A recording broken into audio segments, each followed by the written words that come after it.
The first plan for me was to record Shostakovich's first cello concerto, because that's the very first recording I have a memory of holding in my hands.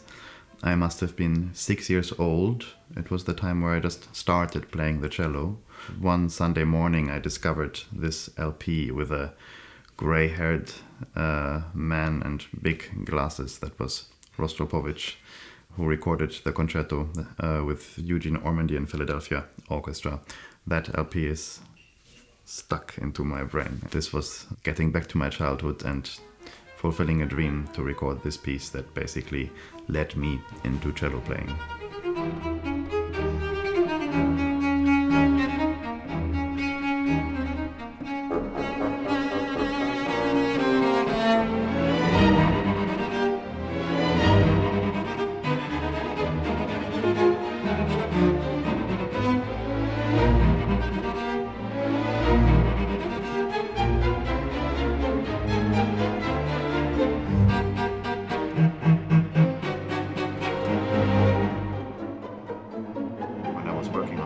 Concerto. The first thing I see in the first movement is the theme of the Shostakovich cello concerto. This is the main theme a decade later.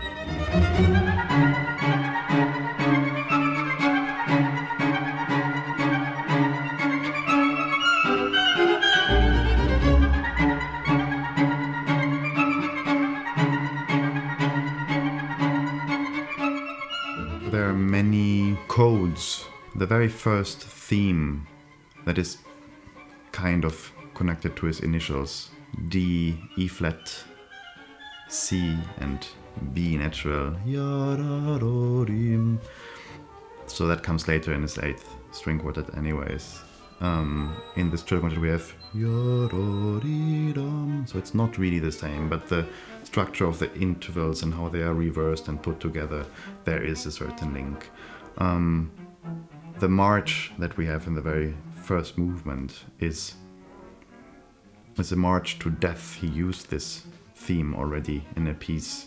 It's called The Young Guard, where Russian troops are walking into German soldiers and dying. Shostakovich is putting this march through the whole first movement, but he's not approving it. There's a second theme that I find very, very striking, that is a march and very much going against it. He is distorting it. We have a march that is in 5 bars, so the general structure of the phrase is already not symmetric. It's not a 4-bar phrase, it's a 5-bar phrase. And then it's not always in 2, but he goes 2 times in 3, he extends the bar. So we have ya da da da dee dee da da dee da da dee dee.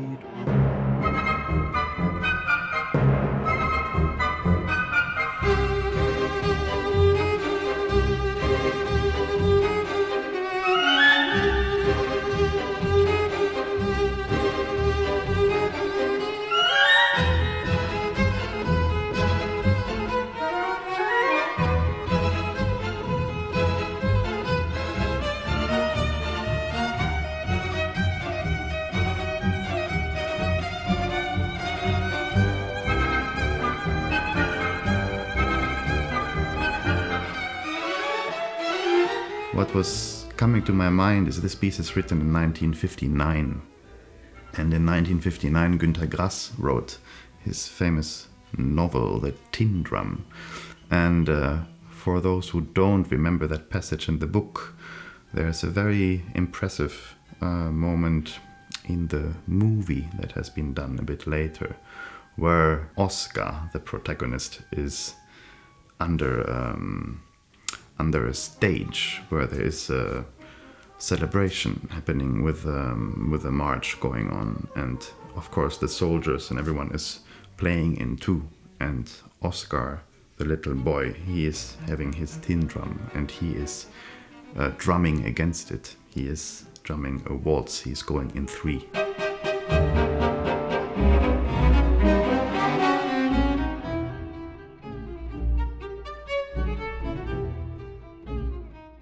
Shostakovich became very close to Weinberg and asked him to have a look at his scores before they were published or they were out. And so they have been working together for decades. Both have been knowing each other's music very, very, very well.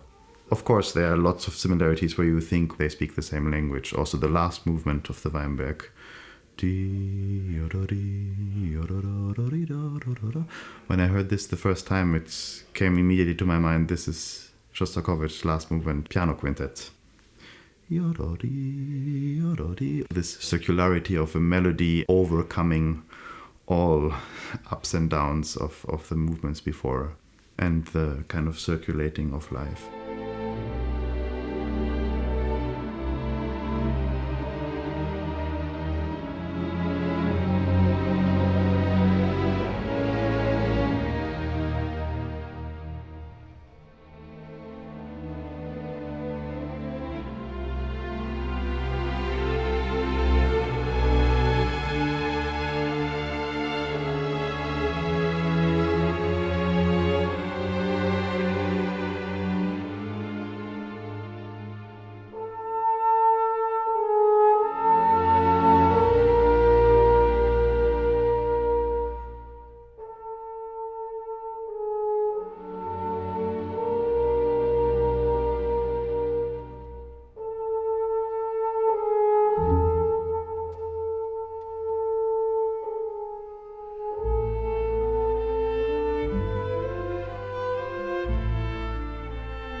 In the last movement, we have a Georgian folk song that's called Suliko, that has been written at the end of the 19th century, 1895.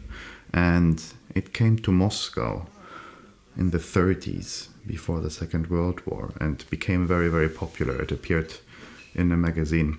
And Stalin, who was also from Georgia, became very pleased about this song and loved it. So this song became like kind of a hymn. People in schools and choirs were singing this all over the place. The text is someone who is looking for the grave of his love.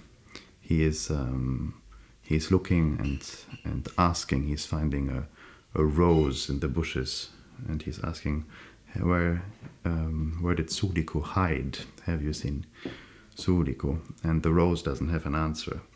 And when he comes to a nightingale, the nightingale knows, and he finds peace.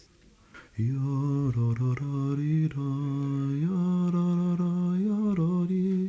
think this is the melody of the song. Shostakovich distorts it, and in a very, very brutal way, and it comes back in an almost not recognizable melody.